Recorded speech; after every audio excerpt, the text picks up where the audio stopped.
நான் அரக்கோணம் பகுதியினுடைய வாக்காளர் பெருமக்கள், இந்த பகுதியை சார்ந்த பொதுமக்களிடம் கேட்கக்கூடிய ஒரே ஒரு கேள்வி என்னவென்று சொன்னால், இந்த தொகுதியிலிருந்து வெற்றி பெற்ற அரக்கோணத்திலிருந்து வெற்றி பெற்ற ஜெகத் ரட்சகன் அவர்கள் கடந்த 5 ஆண்டுகளில் நாடாளுமன்றத்தில் இந்த மக்களுடைய பிரச்சனைக்காக எழுப்பிய கேள்விகள் எத்தனை கேள்விகளை நாடாளுமன்றத்தில் நிறைவேற்ற வேண்டும் என்ற கேள்வி எழுப்பினார்.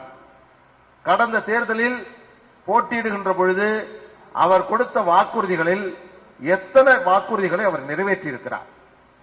இது குறித்து ஊடக நண்பர்கள் முன்னால், பத்திரிகையாளர்கள் முன்னால் நேருக்கு நேராக, அவருக்கு வயசு 70, எனக்கு வயசு 50 தான், நான் எம்எல்ஏ அவளை எம்பி ஆகல, நேருக்கு நேராக அவரோடு நேருக்கு நேரான விவாதம் நடத்துவதற்கு இந்த வழக்கறிஞர் பாலு தயாராக இருக்கிறேன்.